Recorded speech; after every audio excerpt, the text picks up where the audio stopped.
하나님께서 우리가 함께 봉독한 말씀을 통해서 저와 여러분에게 은혜 주시길 원합니다. 제가 예배를 시작하면서 도킨스 얘기를 했습니다. 이기적 유전자나 또는 만들어진 신이나 여러 가지 책을 쓴 도킨스는 말씀드린 것처럼 지금 아주 잘 알려진 세계적인 과학자입니다. 진화론을 이야기하고 또 마법이나 신화나 이런 것을 망상이라고 공격하는 사람입니다. 그 말의 의미는 학생들이, 일반인들이, 심지어 기독교인들이 그러한 책들이 권장도서가 되고 방송에서 소개가 될 때에 거기에 노출되고 영향을 받는다는 것입니다. 무엇이 문제인지도 모르고 유명해지면 권장도서를 만들어 놓고 이런 일들이 일어나는데, 그리스도인들과 교회가 이게 무슨 뜻인지를 모르면 그냥 권장도서면 좋은 건지 아는 거죠. 맥그레스는 그 도킨스를 그렇게 비판했습니다. 도킨스는 훌륭한 과학자이지만 모든 것을 과학의 눈으로만 보는 것이 문제다. 아주 정확한 비판입니다. 루이스라 톨킨은 신화나 동화나 마법에 대해서 이야기를 합니다. 신화는 거짓말이 아니고 그 안에 일정한 진실이 있다는 것이. 물론 인간이 만든 신화 속에는 어떤 오류도 있고 틀린 것도 있지만, 그러나 그 신화 속에는 인간의 어떤 원형이 될 만한 의식이 있고 거기에 아주 소중한 가치들이 있다는 것이죠.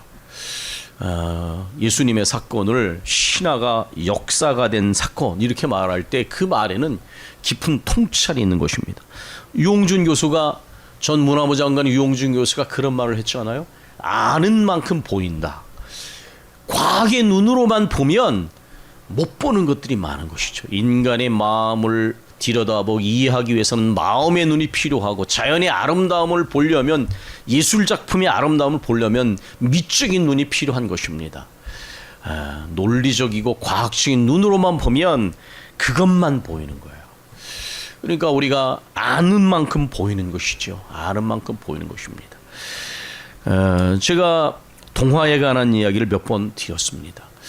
우리가 동화에 대해서 보통 가지고 있는 고정관념은, 동화는 아이들을 위한, 어린아이를 위한 재밌는 이야기다 이렇게 말을 합니다. 그런데 톨킨이 말했듯이 이 동화는 원래 프랑스에서 루이 14세 때 궁전에서 읽혀지고 들려지던 재밌는 이야기였습니다. 그러다가 오래된 가구가 할머니 할아버지 방에서 아이들의 방으로 옮겨간 것처럼 더 이상 관심을 갖지 않게 되자 그 동화가 아이들의 이야기가 된 것입니다. 그러나 여러분께서 만약에 동화를 어렸을 때 읽으시고 나이가 들어서 똑같은 동화를 읽을 때 어렸을 때 발견하지 못했던 것들을 발견하시는 경험을 아마 했던 적이 있었을지 모르겠습니다. 그 뒤에 있는 역사적인 배경이나 깊이 담겨져 있는 지혜를 발견하게 되죠. 예를 들면 할머니 할아버지들이 아이들에게 이야기를 전해줍니다. 옛날 이야기를 들려줍니다.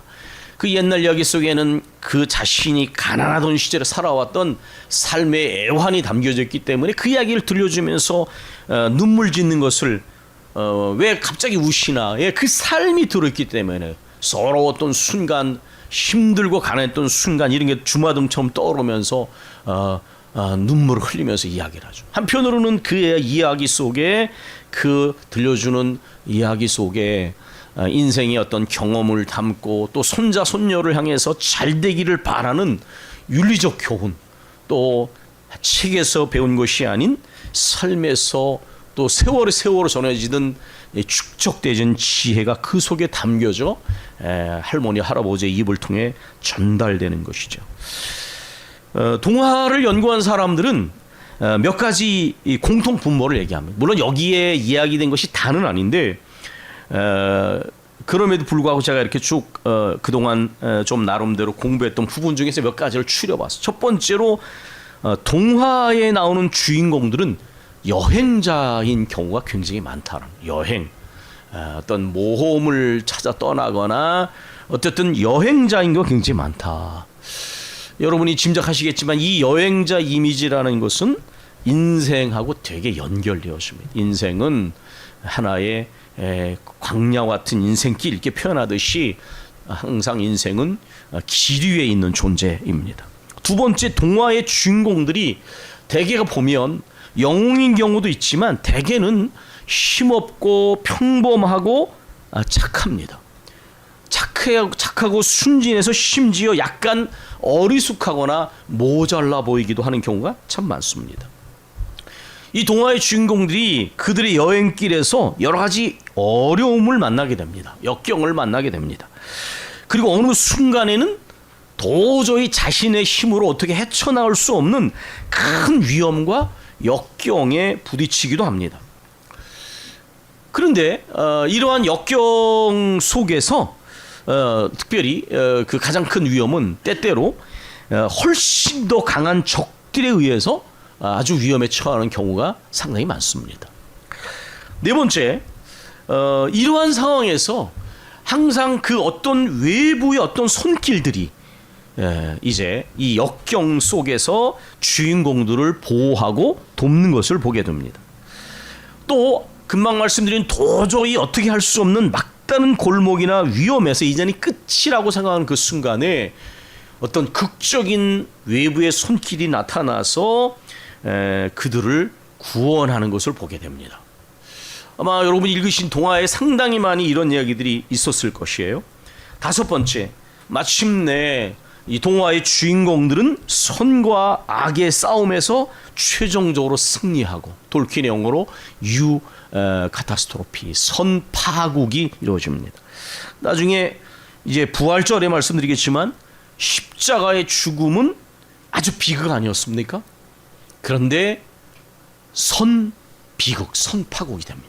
그 십자가의 비극적 사건이 나중에 보니까 온 인간을 구원하는 위대한 사건이었었죠. 정말 비극 앞에 선이 붙어서, 파국 앞에 선이 붙어서 십자가와 부활 사건, 진짜 선파국인 것을 보게 되지요. 여섯 번째, 주인공들은 이제 다섯 번째, 그 싸움에서 승리한 다음에 그들은 목적지에 도달하고 자신들에게 맡겨진 과업이나 사명을 완수하게 됩니다.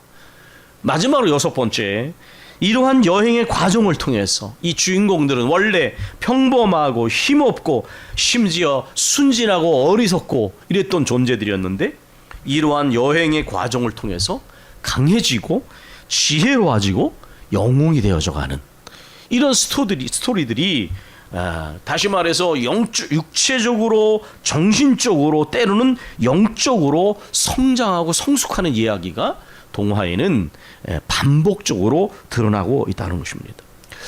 유명한 종교학자인 미케아 엘리아데는 그래서 이렇게 말했습니다. 동화는 진정한 성인이 되기 위해 거쳐야 하는 통과 을의 체험을 판타지, 상상 형태로 옮겨놓은 것이다.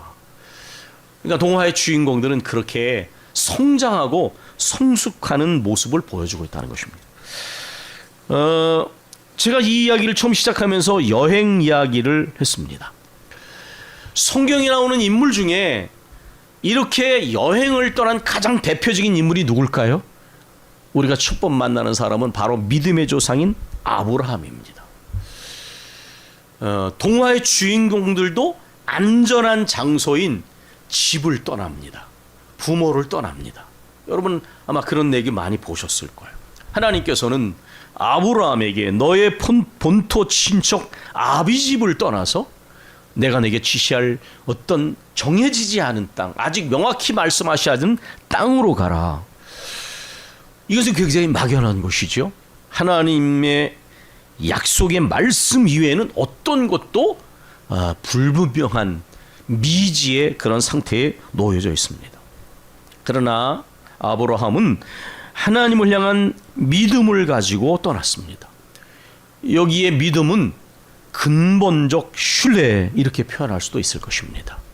아브라함이 그러한 모험과 위험이 가득 찬 또는 알 수 없는 어떤 미지의 불안함이 지배하는 상황 속에서도 그 말씀을 따라갈 수 있는 것은 하나님을 향한 근본적 신뢰가 있었기 때문이죠. 아브라함은 하나님을 향한 근본적 신뢰와 순종 속에서 아직 볼 수 없는 것들에 대한 또 미래적인 것들을 향하여 계속해서 나아갔습니다. 그런데 독특한 것은 오늘 본문에서도 말하듯이 그 아브라함이 도착한 땅은 우리가 얼핏 볼 때 가나안 땅이 최종 목적지처럼 보여졌는데 나중에 보니까 아브라함이 깨달은 것은 단순히 가나안 땅이 아니었다라는 것입니다. 그가 돌아가야 할 그런 땅은 영원한 본향이라는 것을 알게 된다는 거예요. 이것이 루이스 식으로 말하면 하나님께서 우리에게 이제까지 믿음의 사람에 계속 가르치신 게 뭐냐, 모든 갈망의 끝에는 하나님을 향한 갈망으로 귀결이 되고 하나님으로만 채워질 수 있는 기쁨이 결말이라는 것을 깨닫고 있는 거예요. 이것은 저는 이렇게 여러분이 각자 연령이 다르지만 이렇게 지나온 삶을 돌아보면 분명합니다. 어떤 것도 궁극적인 만족을 준 것이 있었는가 하나로도 찾아보세요. 어떤 것도 영원히 머무르는 게 하나도 있었는지 생각해 보세요. 없습니다. 잠시는 기쁨도 주고 기대도 주지만 결국은 실망을 끼치기도 하고 사라지고 움직이고 변하는 거예요. 루이스가 배운 것은 바로 그래서 이 세상도 그 정욕도 지나가지만 하나님의 뜻을 향하는 이가 영원히 거하고 우리가 돌아갈 것은 역시 하나님이구나. 우리가 찬송가 347장에도 우리 거할 처소는 주님 품일세, 이 찬양을 우리가 날마다 반복하지 않습니까? 제가 아까 말씀드린 그 6가지의 동화의 특징을 한번 아브라함의 이러한 여정에 적용시켜 보겠습니다. 뭐 완전히 100% 맞지 않지만 상당한 유사점을 발견하게 됩니다. 그는 본토 친척 아버지 고향을 떠나 하나님께서 지시하는 땅으로 가라는 명령에 따라 모험에 가득 찬 여행을 떠납니다. 두 번째, 그는 하나님을 근본적으로 신뢰하고 약속의 말씀을 따라갔지만 그는 완전한 사람이 아니었습니다. 여러 번 믿음이 흔들리고 약한 모습을 보이며 심지어 불신앙에 떨어지기도 합니다. 사람을 두려워하여 올무에 빠지기도 합니다. 그러나 이런 것을 볼 때 그가 결코 완전한 사람이 아니지만, 그러나 그럴 때마다 역경을 만날 때마다 그가 실패할 때라도 하나님께서는 그를 도와주십니다. 그를 지켜주시고 보호해주시고 마침내는 약속하신 아들을 주십니다. 아브라함은 이런 과정을 통해서 마침내 믿음의 모든 시험에서 승리하게 됩니다. 이 6번째, 아브라함은 이러한 모든 과정을 통하여 하나님을 향한 신뢰와 순종이, 신앙인의 5가지 태도 중에 4번째, 5번째가 온전한 신뢰와 순종, 그것이 신앙 성숙의 기준이다. 여러 차례 말씀드렸는데 내 신앙이 온전해져 가고 있는가를 점검하는 것은 이 2가지 단어입니다. 어떤 상황에서는 하나님을 신뢰하고 있느냐, 어떤 상황에서는 순종하고 있느냐, 이 이외의 것이 신앙의 기준이 성숙이 될 수가 없죠. 뭐 직분이 어떤가, 예수를 몇 년 믿었는가, 그것은 피상적인 것에 불과합니다. 내가 얼마나 주님을 향하여 온전한 신뢰를 하고 있느냐, 내 순종이 얼마나 선택적 순종이 아니라 온전한 순종이 되고 있느냐, 이게 결국은 신앙 성숙의 분명한 기준이다라는 것이죠. 이런 의미에서 아브라함은 마침내 믿음의 조상으로 일컬어지는 그러한 칭호를 얻게 됩니다. 오늘 우리가 읽은 13절과 16절은 이 아브라함의 여정을 모든 언급된 믿음의 사람들에게 적용한 것입니다. 그래서 거기 보면 복수로 나왔죠.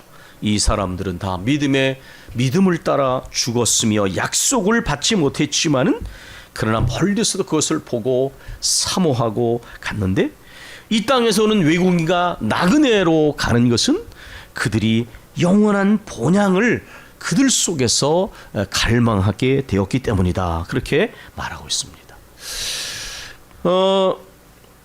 우리가 이러한 신앙인의 여정과 관련해서 신앙인의 여정이 어떻게 가야 하고 최종적인 목적지가 어떤 것인지를 가장 잘 보여준 분이 계시는데 바로 그분이 예수 그리스도이십니다. 제가 이번 학기 이렇게 문학 쪽에 뭐 불문학이나 이런 친구들도 가르치는데 이 여행 모티브는 사실 굉장히 많이 나옵니다. 동화에도 나오고 문학에도 굉장히 많은 여행 모티브가 있고요. 또 예를 들면 뭐 철로역정을 비롯해서 또 루이스의 순례자 귀형 많은 그 여행과 관련돼 있는 이 이미지들이 있습니다. 그런 모티브들이 있으니까 여러분께서 그런 것을 가지고 이렇게 동화나 뭐 문학이나 아니면 또 신앙서적을 읽거나 성경을 읽으면 상당히 이제 유익합니다. 예수님께서 이 땅에 오셨습니다. 이 땅으로 여행을 떠나신 거죠. 예수님은 우리처럼 약한 인간의 몸을 입으셨습니다. 그래서 예수님은 모든 종류의 시험을 다 받으셨죠. 그래서 히브리서 4장에서는 이제 예수님이 우리와 같이 인간의 몸을 입으셔서 모든 시험을 받으셨기 때문에 몸으로 겪으셔서 우리 연약함을 채울하지 않는 분이 아니다. 그 누구보다도 몸으로 겪어서 긍휼히 여기신다, 그런 말 아닙니까? 채울한다는 말은 예수님께서는 모든 시험을 이기시고 고난을 짊어지시면 그 십자가의 고난을 통해서 하나님 아버지께서 이 땅에 보내신 그 사명을 완수하셨습니다. 그리고 우리 예수님께서는 이제 최후 승리를 하셨고 그리고 아버지께로 돌아가셨습니다. 우리는 이 예수님의 모습 속에서 우리는 이게 느끼게 되는 것이죠. 정말 하나님께서 이 땅에 예수님을 보내시고 모든 고난과 역경을 이렇게 감당하게 하셨지만 그것을 통해서 우리 영원한 대제사장이 되게 하시고 그 고난의 십자가를 통하여 인류 구원의 위대한 사명을 완수하게 하시고 그리고 하나님께로 돌아가셔서 치유 승리 가운데서 이제 물론 마지막 세의 종국의 완성이 되겠지만 루이스가 말한 것처럼 우리가 생각하는 과거, 현재, 미래가 아니라 하나님 앞에는 과거와 미래와 현재가 동시에 펼쳐진다. 우리는 지나간 시간을 옛 것을 기억하지만 하나님은 인간의 과거, 현재, 미래, 역사의 과거, 현재, 미래를 동시에 보고 계신다라고 하는 걸 생각하면 이미 최종 승리는 분명한 것입니다. 우리 주님께서는 우리에게 이렇게 말씀하셨지 않습니까? 제자들에게도 내가 세상 끝날까지 너희와 항상 함께 있으리라, 이렇게 말씀하셨습니다. 우리가 예배를 시작할 때 선한 능력으로라는 찬양을 부릅니다. 여러분께서 아시는 것처럼 이것은 보네포 목사님이 쓴 시의 한 구절입니다. 선한 분에게 신비롭게 보호되어, 이것은 미야타 미스오라는 도쿠 대학의 유명한 신학자의 책에서 제가 따온 것입니다. 그 보네포 목사님의 시를 그렇게 번역을 했는데, 정확히 번역하면 선한 능력 있는 분에게 불가사의에게 보호되고 있답니다. 그런데 독일어를 보면 어떻게 되냐면 폰 구텐 맥히텐, 그렇게 돼 있어. 이 맥히텐이라는 것은 마크트라는 힘이라는 단어의 복수인데 맥히테. 근데 이제 삼격이 들어가면 전치사 앞에서 그게 n이 붙어서 맥히텐, 그렇게. 그러니까 그 문자적으로 보면 선한 어떤 힘들로부터 이렇게 돼 있어요, 이게. 근데 왜 이게 인격적으로 번역되어 있냐라는. 이 폰 구텐 맥히텐이라는 시는 독일에서 중학교나 고등학교 이제 김나줌에 있는 학생들이 암송하고 알 정도로 굉장히 유명한 시입니다. 이 시를 보네포가 이제 그 히틀러 암살 계획에 연루가 되어가지고 이제 그 매형 도나니와 형과 함께 체포가 됐습니다. 그리고 나중에 그 보네포의 어머니가 아들 둘하고 사위를 다 이렇게 이제 잊어버리게 되는데, 나치 감옥에서 1944년 12월 말에 이제 이 70배 생시를 마신 어머니에게 편지를 보냈습니다. 근데 나중에 이렇게 기록을 보면 그 편지를 다 검열을 하니까 독특한 암호를 사용해가지고 식구들이 그 책을 펼쳐서 한자 한자를 모아서 하고자 하는 말을 이렇게 하도록 그렇게 비밀 편지를 보냈는데요. 원래 어머니 앞으로 새해라는 시였는데 이 시에는 원래 이 시 자체는 약혼 여인 마리아 폰 베데마이어에게 붙인 시입니다. 선한 능력 있는 분에게 신비롭게 보호되어 무엇이 오더라도 우리는 고요하게 그것을 기다립니다. 아침에 저녁에 그리고 새로 오는 나날에 하나님은 확실히 우리 곁에 계십니다. 근데 말씀드린 것처럼 이 시의 제목이 복수로 되어 있습니다. 그렇다면 누구를 말하는지 무엇을 말하는지 궁금하게 되는데 나중에 그 약혼녀에게 보낸 비밀 편지에는 이 선한 능력 있는 분에 대해서 언급한 구절이 이렇게 나와 있습니다. 나는 어떠한 순간에도 혼자 벌어져 있다고 느낀 적은 없습니다. 부모님, 전장에 있는 나의 친구들과 나의 학생들, 당신들은 모두 언제나 내 눈앞에 있습니다. 당신들의 기도, 따뜻한 생각, 성경 말씀, 옛날에 함께 나누었던 대화, 음악, 책, 이런 모든 것들이 예전의 그 어떤 때보다 더 생생합니다.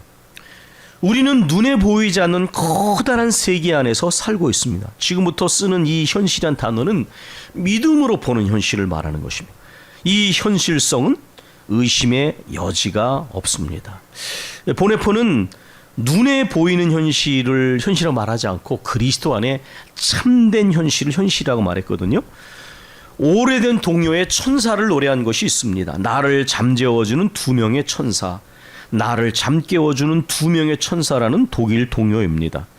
천사 두 명이 머리 쪽과 다리 쪽에 언제나 붙어 있어서 재워주고 깨워준다는 그런 내용입니다. 왜 수호 천사 그런 얘기를 하잖아요.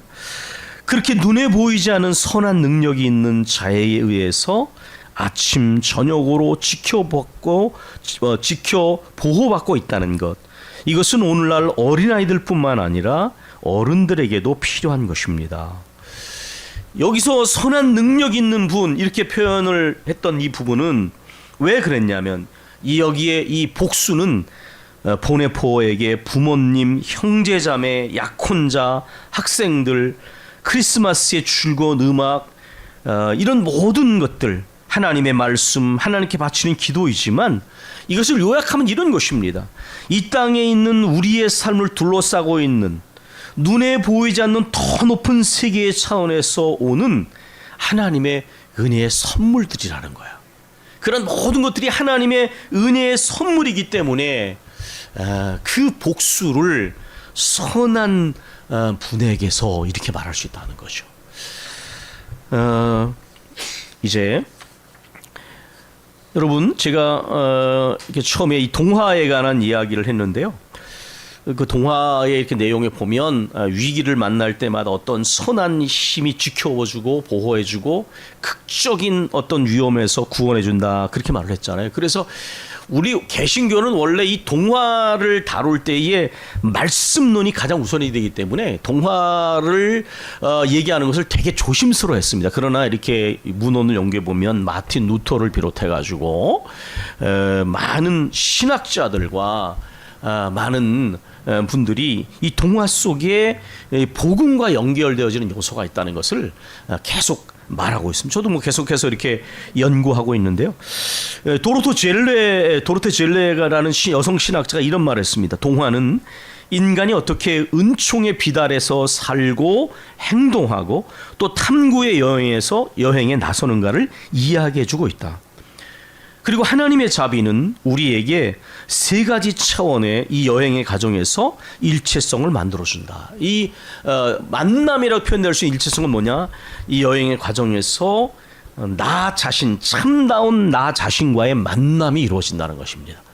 내가 어떤 모습이 되어야 하는지 참다운 나의 모습을 발견하고, 두 번째로는 이웃과의 진정한 만남이 이루어진다는 것입니다. 무엇보다도 세 번째로는 존재의 근거가 되시는 하나님과의 깊은 만남이 이루어진다라는 것입니다. 우리가 이 사순절을 지내면서 이 사순절은 주님께서 이 땅에 오셔서 우리를 구원하기 위하여 온갖 고난을 짊어지시고 죽으심으로 우리에게 영원한 구원을 허락해 주시고, 그 은혜와 사랑이 끊을 수 없는 것이고 측량할 수 없는 것이며, 그 은혜와 사랑의 손길이 우리를 보호하고 우리가 이 땅을 떠날 때까지 우리를 지켜주시며 영원한 영생의 소망으로 인도해 주신다고 하는 것을 명확하게 보여주신 여정이 바로 주님의 이 땅에 오신 성육신 사건과 십자가의 사건입니다. 우리는 2025년 3월 셋째 주를 맞아서 특별히 고난 이제 사순절 기간을 지나면서 그 선한 능력의 손길에 의해서 우리가 보호되고 인도되고 또 구원받는다고 하는 것을 분명히 기억하면서 이 여정 속에서 참다운 우리의 모습을 발견하고 또 믿음의 좋은 동력자들을 만나고 하나님과의 깊은 만남을 통해서 그 은혜와 사랑을 깊이 체험하고 깨닫고 또 증거하는 우리가 되기를 원합니다. 우리가 함께 기도하겠습니다.